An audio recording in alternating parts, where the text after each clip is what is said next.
And it's Ken Kreitzer for Cam Vets Media, another special edition of our Army football huddle and a chance to visit with our friend and colleague, Colonel Sam Houston from the class of 87. And Colonel, you were in Denver on this past Saturday for the Army victory over Air Force 23-3. And I may think that you enjoy a win over Air Force almost as much as a win over Navy. Absolutely. And I think this year was even sweeter. And there's many reasons for that. Of course, we know that Air Force was not only undefeated at 8-0 coming into the game, they were also riding, I think, a 13-game winning streak, which was one of the longest ones in the country. So they had a ton of momentum and they had a head full of confidence, but they also provided bulletin board material for Army coming into the game as well. And it started with smack talking at the conclusion of their game against Wyoming a week before, prior, when players were on video saying things like "Army, you next," and of course, Coach Calhoun talking about how when they won the Commander-in-Chief trophy, they weren't going to parade it around Mile High Stadium. They were going to take it back to the Air Force Academy and all this crazy stuff. And that really stokes the flames of passion when it comes to these Service Academy matchups. Army, of course, would have taken the Commander-in-Chief trophy last year had it not been for their loss to Air Force in a very contested game in Dallas. And this Army team has had a much maligned season, but then there's a number of reasons for that. Yes, they have had a lot of moments where they've shot themselves in the foot, committing turnovers, costly penalties, and things like that. But you also can't discount the fact that they've had a schedule that is probably the toughest schedule I've seen an Army team have in quite a while. And that 5-game losing streak really was against, with the exception of UMass, a brutal amount of competition. But when you look at the opposite side of the table and look at Air Force's schedule, the argument a lot of people were making is that Air Force really had not played anybody. And I would counter that by saying that I don't think Army would have been undefeated playing the same schedule that Air Force had accomplished, because 8-0 is quite a feat. But the fact is that Army's schedule coming into the game, coupled with some of their very poor performances earlier in the season, clearly contributed to Air Force discounting how talented this Army team really is. And when you add in that extra adrenaline of a Service Academy matchup, a Commander-in-Chief trophy matchup, being overconfident is the wrong attitude to have going into one of these matchups. Air Force was clearly overconfident. They expected Army to roll over, and that did not happen. Air Force came in an 18.5-point favorite. They lost by 20. And it wasn't just that they lost by 20, it was the way they lost. Army put a beat down on them for 4 straight quarters. They bludgeoned them in the first half with both offense and defense. And then they continued the bloodletting in the second half through defense and effective time management of the offense. And in the end, Air Force had its lowest point total since 2017, when they were shut out by Army in Colorado Springs. Remember that? So, and there was also another interesting stat that I saw, and that is in the last 15 Service Academy games, Army is 10-5. So quite an accomplish after what may have been, if you looked at the prior 15 games before that. Yeah. It would have been maybe about reversed. 2-13 or something like that. So, yeah, it's horrendous, and it just shows what Jeff Monken and his coaching staff have brought to Army over the last 10 years, and high caliber of football, very competitive against the other service academies and many other schools. Well, let's talk just a little bit about the game. I talked to Bryson Daly on Friday when I went out to the practice in Boulder, and he looked sharp. He looked very comfortable. Looked like he was over the injury that he had about a month ago and was raring to go. And he sure showed that on the first drive, running 62 yards inside a big hole the offensive line generated to get Army out to that 7-0 lead. Yeah, and there was an Army player on both sides of the ball that got special recognition in different ESPN outtakes after the game.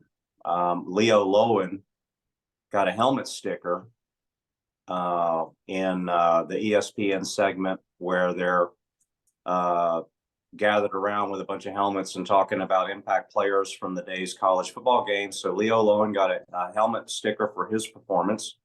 Very deserving. And then there was another segment with Jeff Saturday, former offensive lineman, I believe the Baltimore or the Indianapolis Colts, where he was highlighting Jackson Filipowicz on that very same Bryson Daly touchdown run where Filipowicz literally pancaked, and I mean pancaked, an Air Force defender that helped pave the way for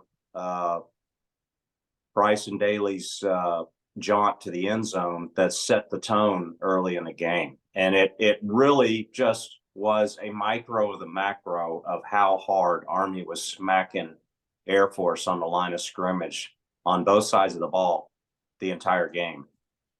Very good. And I thought the second element or the big stat that jumped out at me, and I've talked to both coaches about it, was the Air Force quarterback, Zach Larrier, going 9 for 22 with 2 interceptions and 2 sacks. And it seemed to me he was way off the mark. He was overthrowing wide open receivers. He seemed to be hurrying his throws. And, Troy Calhoun admitted, that part of that was due to the Army defense putting pressure on him. Well, sure it was. Prior to the game, Air Force had committed a total of 5 turnovers for the entire season. They more than doubled their turnover count for the season in one game, with Army forcing 6 turnovers.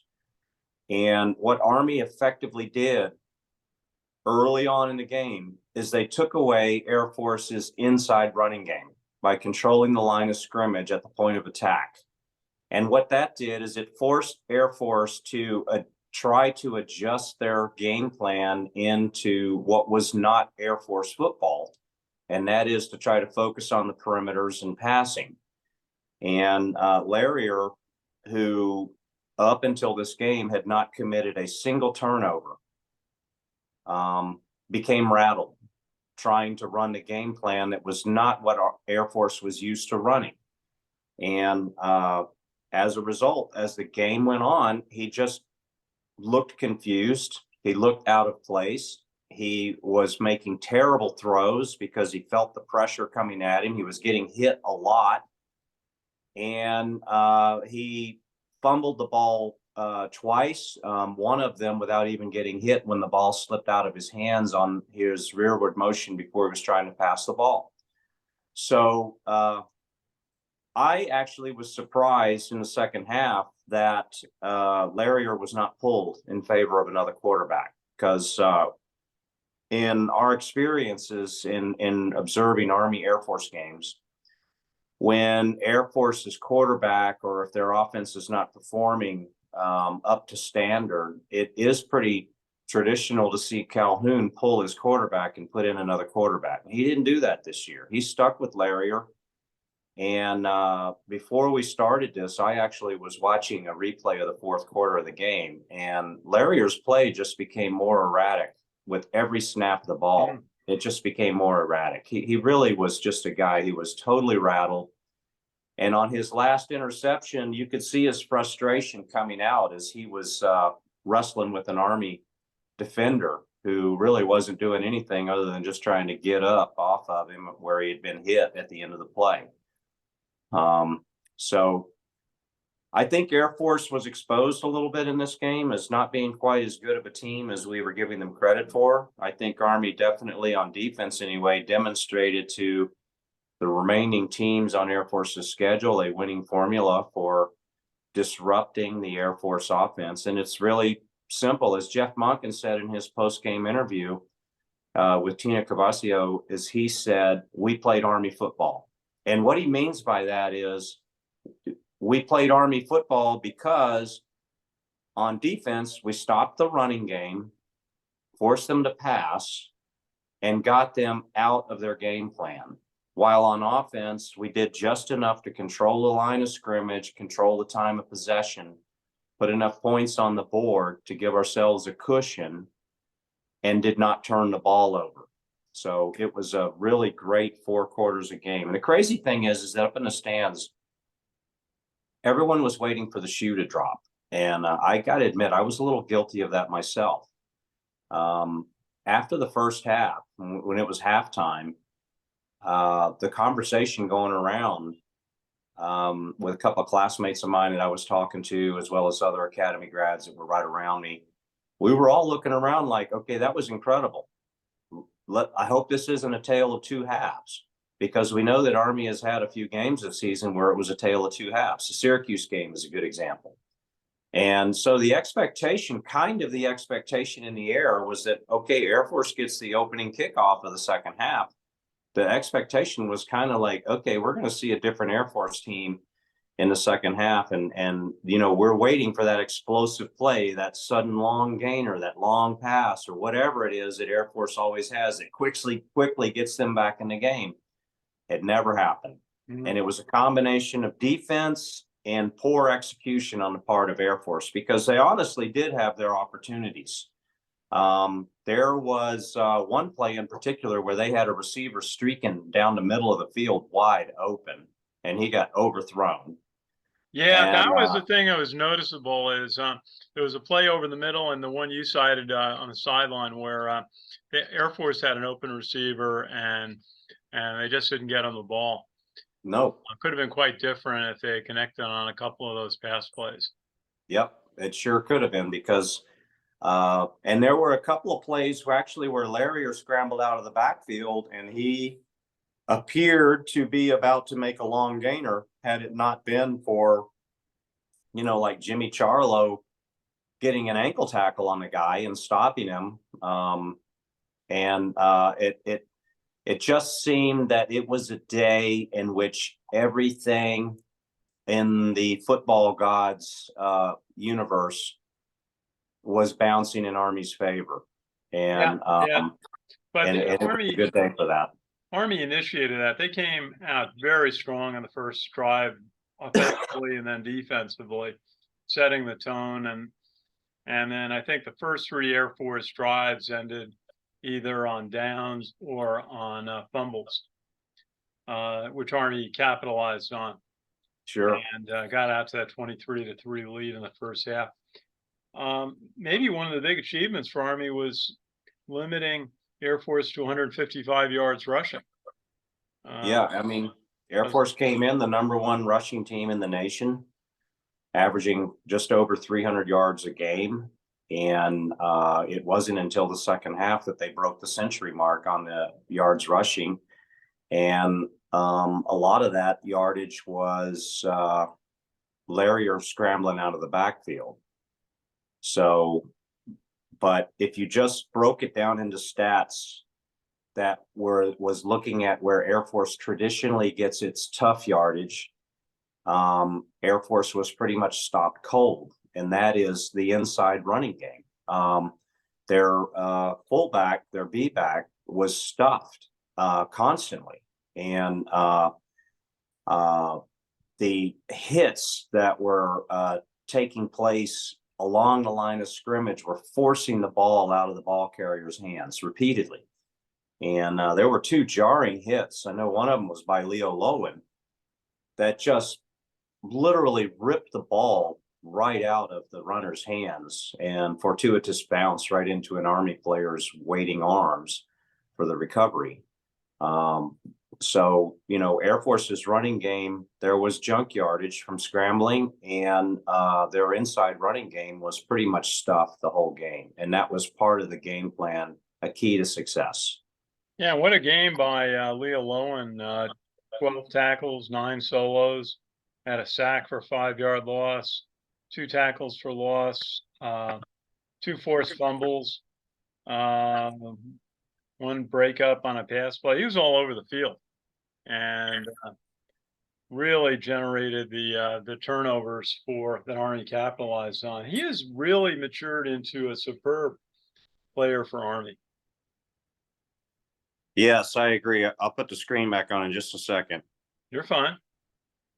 Leo Lowen had a phenomenal day, and like I said, he got a helmet sticker on ESPN on Saturday night. And Okay. considering that they only give helmet stickers to like maybe 5 or 6 players, that's quite an accomplishment right there. I thought maybe Bryson Daly could have gotten one as well, because his performance. I know a lot of I heard feedback that a lot of Air Force Academy folks were talking about the gritty toughness of Bryson Daly. And me, I've been a fan of Bryson Daly. I've been a big advocate of his. And you and I were talking on the phone earlier, and I was talking about how after the game, went to have a fabulous supper over at Fogo de Chao there in downtown Denver. Just gorged myself until I was having meat sweats from the gauchos coming around.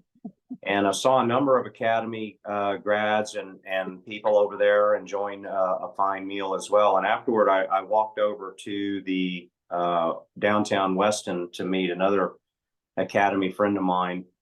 And lo and behold, there at the bar was the USCC Command Sergeant Major, who I had a fantastic talk with, he and his wife. Yeah. But Bryson Daly's parents and his grandparents were there. And I got a chance to talk to all of them, including his dad, who had a lot of hand in coaching his son through high school. And he and I were talking about Bryson's performance and what a tough player he is, how hard-nosed that he is, and what a great game that he had. We also talked about Bryson being the heir apparent last year, the quarterback of the future, when we were all expecting him to be the triple option heir apparent.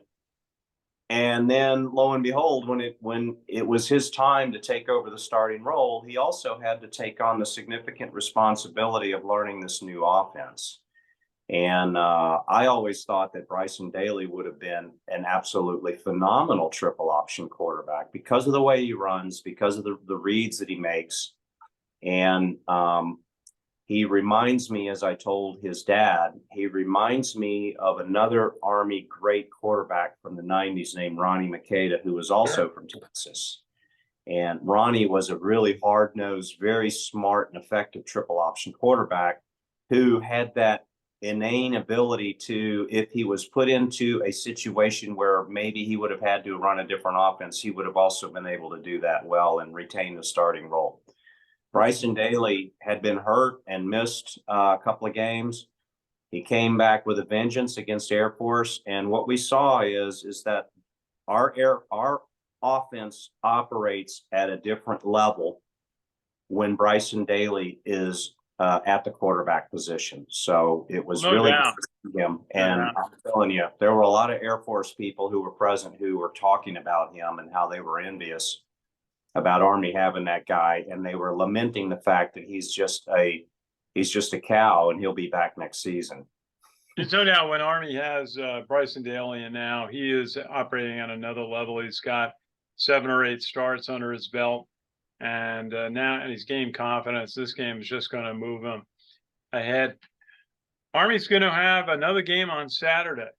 Yeah, and a game that can help them get back to finish the year at an even 6-6. An FCS team by the name of Holy Cross, but a good team. I went to the FCS quarterfinals, semifinals last year, and it's got a good quarterback, Sletka, who can run the ball, throw the ball. They're averaging 40 points a game this year, and 6-3, 4-1. Matthew Sletka 168 rating, 61% completion percentage, thrown for 1,449 yards and 17 touchdowns, run for nearly 1,000 yards, 7 touchdowns. They got a big running back named Jordan Fuller's got 1,000 yards already. Pretty good offense that both Jeff Monken and defensive coordinator Nate Woody have been very impressed with. Yeah. Holy Cross had an outstanding season last year. They're FCS. They're having a good season this year. They're not quite as good of a team this year as they were last year, and that's primarily on defense. They're allowing a lot more yards rushing this year than they did last year. But they're still a good team, and they're still a good FCS team. And kind of like Villanova coming into Army last year, where Villanova was a good FCS team. But all that being said,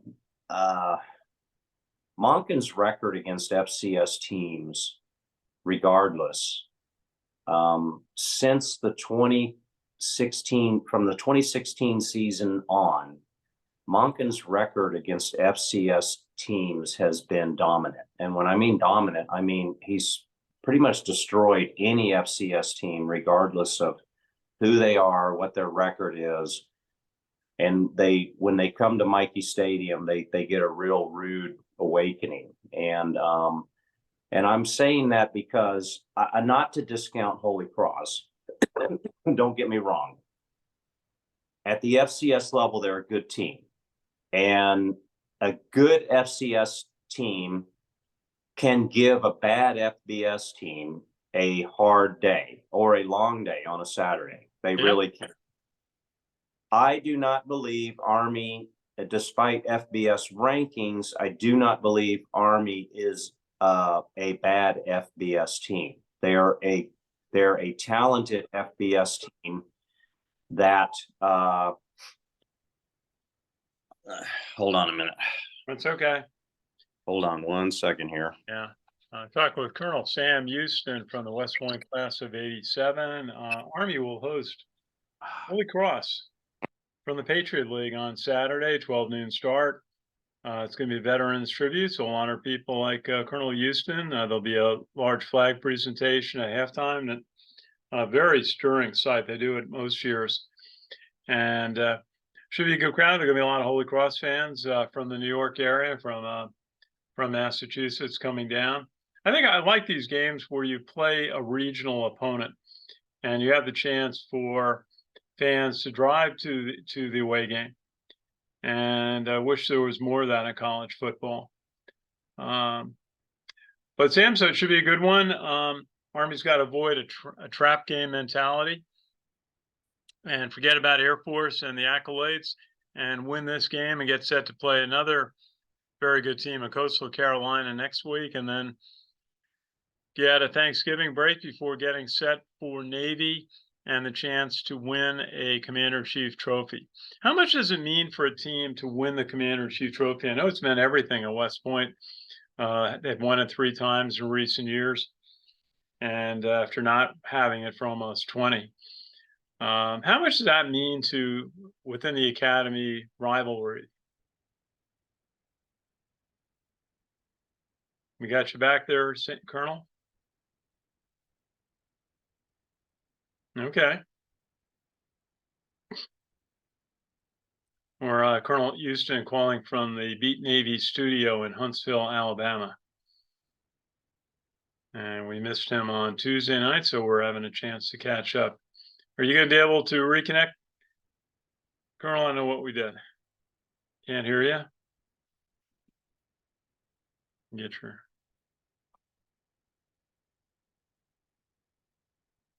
Well, I think we're just about done.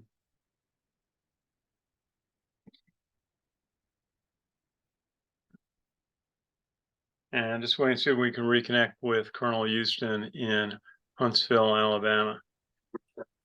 And maybe here's some Sorry, sound. I had a phone call I had to take there. Oh, yeah. Yeah. Sorry, I had a call I had to take. Sorry. Okay. Okay. Um, well, Colonel, I think it's going to be neat. I just was asking you about the significance of having a chance to play the Navy game for the Commander-in-Chief Trophy. Navy can't win it. Uh, Army can win it with a second win in the round robin series amongst the three academies. What does it mean for a team to be able to win that trophy? I think Jeff Monken summed it up best in his on-field interview at the Air Force game. And that is, in his own words, he said he believes the Commander-in-Chief Trophy is the most coveted trophy in college football. And I believe that.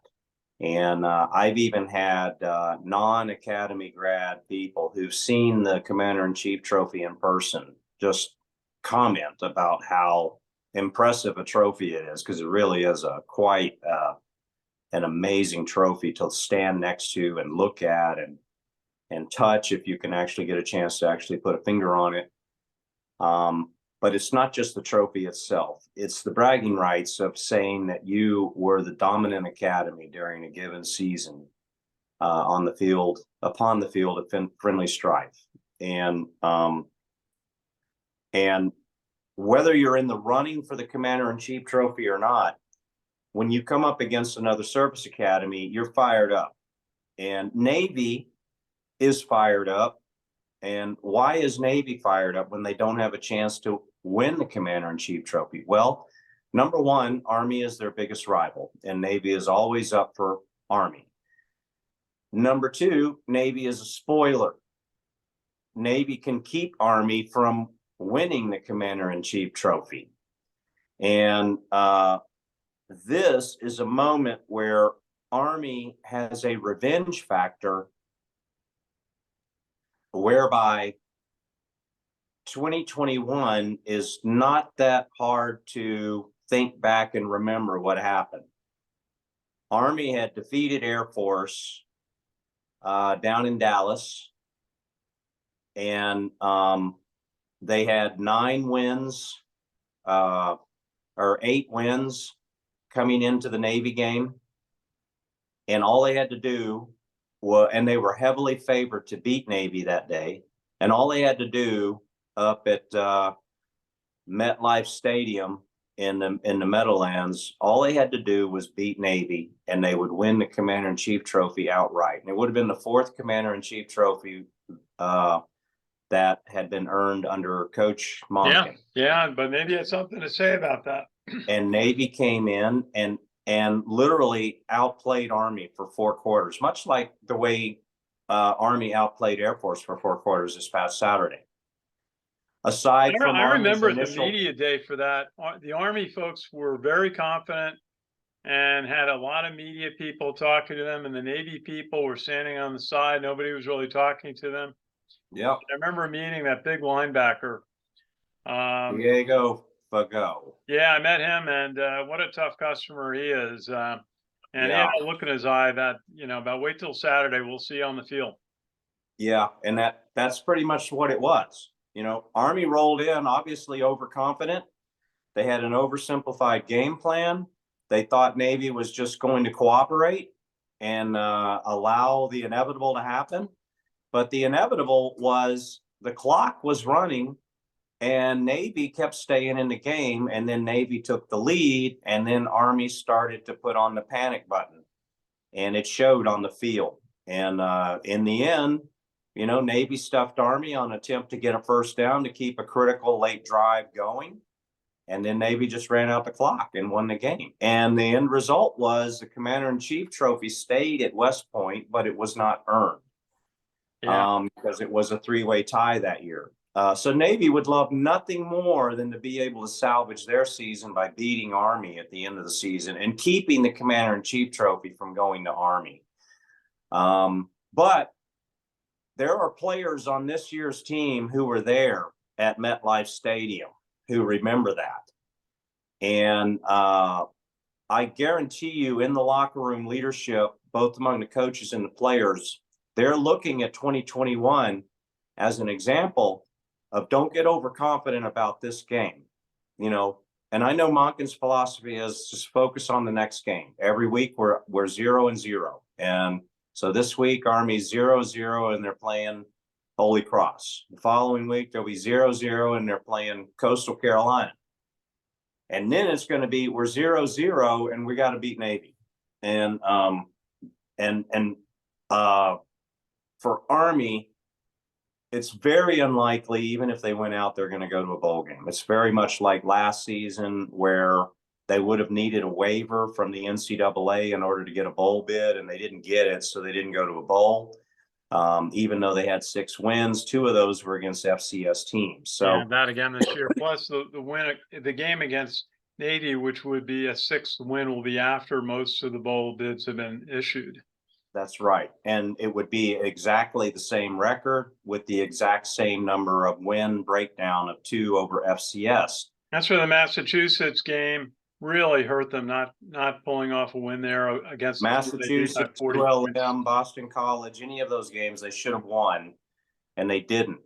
But the bottom line is at this point, winning out and beating Navy is how, and earning the Commander-in-Chief trophy is how the bitterness of that 5-game losing streak gets buried. And the season is remembered for being a 500 season in which we won outright the Commander-in-Chief trophy. And that's what the season will be remembered. No doubt. It makes it a successful season. Sort of like last year, winning the last game of the year against Navy made everybody smile all winter. Yeah, that would be the same thing here. But they got to win these games, and they really would like to win these 2 home games against Holy Cross and Coastal next week, setting themselves up for the Navy game, and which will be in Foxborough. We'll talk more about that. Colonel, what's your prediction on the game this week against Holy Cross? What's your score? Yeah, again, I'm not discounting Holy Cross. I know they're a good FCS team. They're definitely not a team that we want to overlook. But with Bryson Daly back at the helm, with Army's defense playing the way they played against Air Force, this game that they just played was a huge confidence builder to instill pride back into the ranks of the Army football team.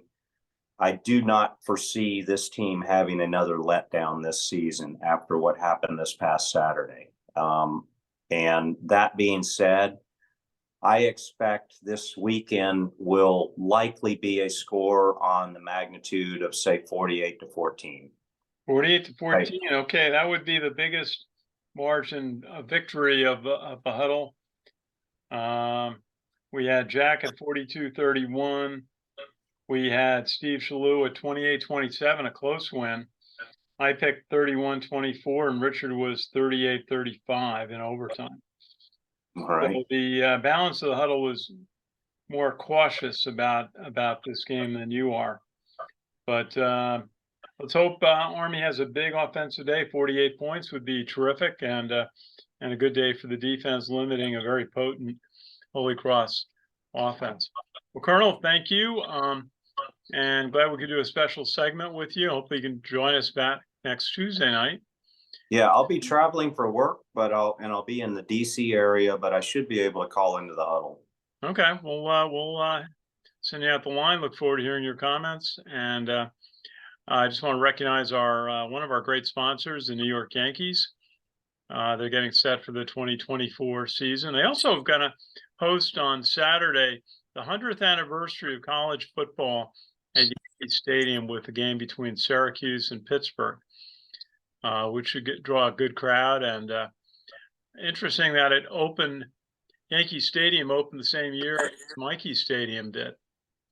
Michie Stadium celebrating its 100th year. Also, the stadium at the University of Colorado, where we visited last Friday, Folsom Field, also is celebrating its 100th. So I guess there's a lot of college football growth and excitement in the Roaring 20s, and with stadiums being built around the country to handle the great interest in college football, and of course the great building of Michie Stadium. Although what we learned is that Mikey Stadium was built as a baseball field as well as a football field. Mm-hmm. Yeah, there was a reason they did full ovals. They wanted to be able to play baseball there. So where these stands are was actually right field for baseball. And you Yep. see some of the pictures back from the 20s. I don't think that lasted too long. And they moved it to back down to the plain Doubleday field. But yeah. So anyway, Sam, good to see you. We will catch up next week. And thanks for joining us today. You bet, Ken. Thanks for having me on. Sorry I had a phone call right in the middle of it. That's okay. That's okay. And also want to thank and recognize the Special Operations Warrior Foundation taking care of the families of fallen members of the Special Operations community. Do great work mentoring and providing scholarships to the children. I just also want to thank everybody for their support over the last couple of weeks with the tragedy passing of my wife 2 weeks ago, and really everybody at West Point has been terrific in their support over the last couple of weeks. So I really value that so much. So Sam, we'll see you next week, and everybody watch that game or be at Mikey Stadium 1 o'clock Saturday for Army and Holy Cross. Thanks for watching today.